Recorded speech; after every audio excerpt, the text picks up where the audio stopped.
বন্ধুরা, চেষ্টার ফল কখনো বৃথা হয় না, আর চেষ্টা করলে মানুষ সব কাজই করতে পারে।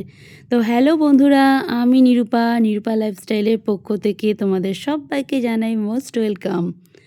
তো দেখো বন্ধুরা, এটা হচ্ছে আমার বাড়ির গাছের ফজলি আম, আমার বাগানের বড় স্বাদের আম গাছের আম। তো বন্ধুরা, এই আম গাছটা আমার বাড়ির বাগানের। তো এখানে দেখো কত বড় বড় আম ঝুলছে। তো আমি আজকে জীবনে প্রথমবার আমের আচার বানাবো বলে প্রস্তুতি নিলাম। চেষ্টা করব, দেখি পারি কি না। এতদিন আমার মায়ের হাতের আচার খেয়েছি, কিন্তু আজকে আমি নিজের চেষ্টায় বানাবো। তো দেখো বন্ধুরা, প্রথমেই যে আম গাছটা দেখালাম ওটা আমার বাগানের আম গাছ। ওখান থেকে আমি আম পেড়ে নিলাম। এবার সেই আমগুলো আমি এখন ভালো করে পরিষ্কার করে জলে ধুয়ে নিচ্ছি, কারণ টাটকা তাজা আম আঠা বেরোয়, তোমরা তো বুঝতেই পারছো বন্ধুরা। তো দেখো আমি এতগুলো পরিমাণের আম ঠিক নিয়ে নিয়েছি। তো আমগুলো জানি না ভেতরটা কীরকম হবে। আটি তো বসে গেছে 100%, কেন আটি বসার সময় চলে এসেছে তাই। তো বন্ধুরা দেখো, আমি একটা পাত্রে নিয়ে নিলাম। কি সুন্দর লাগছে না সবুজ সবুজ আম। এটা ফজলি আম, এর সাইজ দেখেছো?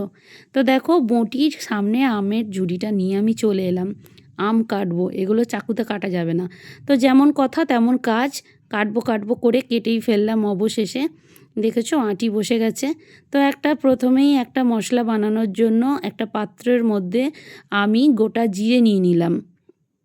দেখো জিরের সাথে 2-3টে মৌরিও দেখতে পাচ্ছ, হয়তো এক হয়ে গেছে কোনো কারণে। তো দেখো প্রথমেই আমি জিরে নিয়ে নিলাম, তারপরেই নিয়ে নিলাম মৌরি। তো এখানে একটা সুন্দর ভাজা মশলা তৈরি করা হবে। এই মশলাটাই হচ্ছে আমের আচারের মেন। জানি আমার সব বন্ধুরাই আমের আচার করতে পারো, ঠিক আছে, কিন্তু যারা আমার মতন একদম নতুন, খেতে পারো করতে পারো না, সেই সব বন্ধুদের জন্য ভিডিওটা বানালাম। তো দেখো বন্ধুরা, প্রথমেই আমি কিছু শুকনো উপকরণ মানে শুকনো মশলা আমি ড্রাই রোস্ট করে নেব। তো ড্রাই রোস্ট করার জন্য আমি কি মশলা নিচ্ছি দেখো। ওরে বাপরে, শুকনো লঙ্কা নিয়ে নিয়েছি। এটা না হলে ঠিক ভাজা মশলাটা জমে ওঠে না, তাই না বলো? আর নিয়েছি গোটা গোলমরিচ। তাহলে নিয়েছি জিরে, ধনে, মৌরি, গোটা শুকনো লঙ্কা, আর নিয়েছি গোটা কয়েক গোলমরিচ। এই ছিল আমার আচারের মেন মশলা। তো প্রথমেই দেখো বন্ধুরা, ঝালটা তোমরা তোমাদের পরিমাণ মতন বাড়া কমা করে নেবে। তো আমি একটু ঝাল ঝাল খেতে পছন্দ করি, তাই একটু ঝাল দিয়ে দিলাম। তো এগুলো সুন্দরভাবে আমি এখন ড্রাই রোস্ট করে নেব। তো আমের আচার, যে কোনো আচার করতে গেলেই একটা বেসিক মশলার দরকার হয়। আর দেখো আমি কি উপকরণ, শুধু শুকনো মশলাটা তো নিলেই হবে না, তার সাথে লবণ আছে, সর্ষের তেল আছে, আর ফোড়নে দেব 5 ফোড়ন। তো 5 ফোড়ন তো লাগবেই, তেজপাতা 5 ফোড়ন, শুকনো লঙ্কা ফোড়নে যাবে বন্ধুরা। তো দেখো আমি গ্যাসের কাছে রান্নাঘরে চলে এসেছি। এবার আমি কড়াই চাপিয়ে দিয়েছি। এই দেখো ফটাস করে আমি গ্যাসটা জ্বালিয়ে নিলাম কড়াইটা গরম করতে দেব বলে। তো বন্ধুরা, এই গরম কড়াইয়ের মধ্যে, কড়াইটা গরম করেই আমি যে শুকনো উপকরণ নিয়ে নিয়েছি মশলাগুলো, সেগুলো খুব সুন্দর করে আমি ড্রাই রোস্ট করে নেব। তো কড়াইয়ের মধ্যে ফেলেই দিয়েছি, এবার শুধু নাড়ার পালা। বন্ধুরা, তোমরা কারা কারা আমের আচার করতে পারো? আমের আচার কেন, আমি জানি আমার অনেক অভিজ্ঞ বন্ধু আছে যারা সব আচার করতেই পটু, সব আচার করতেই পাকাপুক্ত, কিন্তু আমার মতন যারা আছো খেতে পারি, শুধু খেতে বানাতে পারি না, মানে চেষ্টা করিনি ওই আর কি।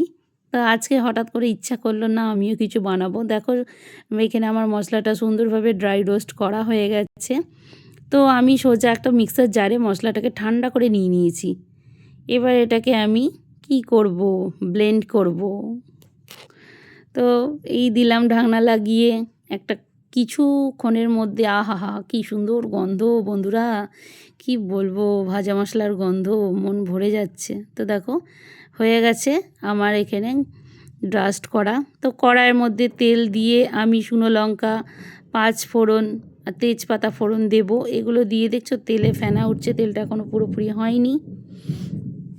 তো আমি তেজপাতা দিয়ে দিলাম। এবার পাকাপোক্তভাবে ফোড়ন হয়ে গেছে, সুন্দর সেন্ট উঠছে। এবার একটু নাড়চাড় করেই আমি ওই কেটে ধুয়ে রাখা আম দিয়ে দেবো কড়াইয়ের মধ্যে। কাঁচা আম দিয়ে দিলাম, এই দেখো দিয়ে দেবো, এই দিলাম। সব আম দিয়ে আমার কমপ্লিট। দেখো বন্ধুরা, আমের ভেতরটা যখন কাটি তার ভেতরটা ওপরটা সবুজ লাগছিল, মনে করেছিলাম যে ভেতরটা এইরকম টাইপের হবে, কিন্তু কিছু কিছু আম দেখেছো বন্ধুরা আঁটি বসে গেছে। তো শক্ত আঁটি তো কাটা সম্ভব না, তো কি করব বন্ধুরা, আমগুলো নষ্ট না করে এগুলো আমি দিয়ে দিলাম। পাকা না, মানে ওই কাঁচা মিঠে টাইপের হয়েছে। তো ভালো করে আমি নাড়চার করছি, আমি একটু ফোড়নটা ভালো করে ভেজেছি, হ্যাঁ, কড়া করে ফোড়নটা দিয়েছি, তাতে স্মেলটা খুব সুন্দর হবে। তো আমি খুব হাঁচছিলাম শুকনো লঙ্কা ফোড়নের। তো যাই হোক বন্ধুরা, সেসব কথা বলে কাজ নেই। দেখো আমি নুন দিয়ে দিচ্ছি, চেষ্টা করে করে আমি করছি। নুনের পর আমি যেটা দেবো সেটা হচ্ছে হলুদ। তো দেখো পরিমাণ মতন হলুদ দিয়ে দিলাম। আর শুধু বন্ধুরা, আমি শুধু সাদা লবণ, মানে যেটা রোজ আমরা রান্না করে খাই সেই লবণটা আমি দিয়েছি ঠিকই, কিন্তু ওটা 1 চামচ দিয়েছি, আর বাদ বাকি আমি পুরো আমের আচারটাই বিট লবণে বানিয়েছি। হ্যাঁ, বিট লবণে বানালে খুব সুন্দর রকমের দোকানের মতন সেন্ট ওঠে বন্ধুরা। তো দেখো এখন ভালোভাবে আমটা নাড়ানাড়ি হচ্ছে, আর আমাদের গাছের আমগুলো খুবই ভালো, অল্পতেই বেশ গলে যায়, নরম হয়ে যায়। তারপরেই দিলাম এখানে কালারের জন্য কাশ্মীরি লঙ্কার গুঁড়ো অ্যাড করলাম, যাতে আমের আচারটা খুব সুন্দর একটা মানে দোকানের টেক্সচার দেওয়ার চেষ্টা করছিলাম। তো সেই কারণেই 2 চামচের মতন এখানে কাশ্মীরি লঙ্কার গুঁড়ো দিয়ে দিয়েছি, দিয়ে আরও ভালো করে নাড়াচাড়া করছি। এই সময় বন্ধুরা বলে রাখি একটা কথা, ফ্লেমটা লো টু মিডিয়ামে দেবে না, একটুখানি জোরেই দেবে, মানে একটু হাইতে দেবে। খুব লোতে দিলে পারে আবার আমটা ঠিকঠাক ভাজা হবে না। তো বন্ধুরা দেখো গুড়ের কালার, এটা হচ্ছে আখের গুড়, গুড়ের কালারটা কি সুন্দর না বন্ধুরা। তো আমার এই 10-12টার মতন আমি আম নিয়েছিলাম, তো এই জন্য আমার 650 গ্রাম গুড় লেগেছিলো। যে গুড়টা আমি দেখালাম বন্ধুরা, পরিমাণটা কিন্তু 650 গ্রামের মতন ছিল। তো এখন দেখো তোমাদের বললাম না, আমটাতে দেখো আমি হালকা করে একটু জল ছিটা দিয়েছিলাম, জাস্ট হালকা, বেশি দিইনি, যাতে একটু মাখো মাখো ব্যাপারটা আসে। তো বললাম না, আমগুলো আমাদের গাছের খুব সুন্দর। তো দেখেছো একটা কত সুন্দর ঘনত্ব তৈরি হয়েছে। এর ওপরে আমি ভালো করে আমগুলো যখন একটুখানি তেলের মধ্যে ভালো করে ভাজা টাইপের হয়ে গেল, তো বন্ধুরা দেখো আমি যেই গুড়টা রাখা ছিল সেই গুড়টা ঢেলে দিলাম। এবার গুড়টা দেওয়ার পর এবার আস্তে আস্তে নাড়চাড় করতে হবে। গুড়ের ডালা দেখতে পাচ্ছ গলে যাবে আগুনের সংস্পর্শে। তো আমি একটু খুন্তি দিয়ে কেটে কেটে দিচ্ছিলাম, না কাটলেও চলতো, বাট কায়দা করছিলাম। তো যাই হোক বন্ধুরা, আমি যে নিজে জীবনে প্রথম আচার বানাচ্ছি বা বানাতে পারবো, এটা ভেবেই আমার নিজেকে ভীষণ ভালো লাগছে। তো বন্ধুরা দেখো ঘনত্বটা এরকম আমি রেখেছি।